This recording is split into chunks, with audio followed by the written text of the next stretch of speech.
Praise lord.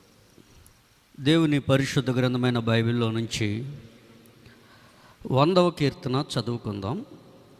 మీరందరూ Bible తెచ్చిన వారందరూ కూడా తెరిచి చూడవలసిందిగా ప్రభు నామములో కోరుతూ ఉన్నాం. 504వ పేజీ కీర్తన 100వ కీర్తన చదువుకుందాం.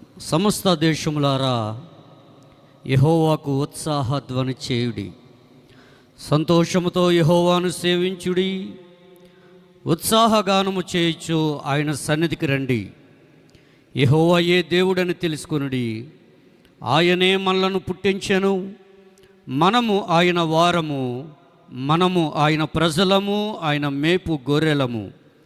కృతజ్ఞతార్పణలు చెల్లించుచు ఆయన గుమ్మములలో ప్రవేశించుడి. కీర్తనలు పాడుచు ఆయన ఆవరణములలో ప్రవేశించుడి. ఆయనను స్తుతించుడి, ఆయన నామమును గణపరచుడి.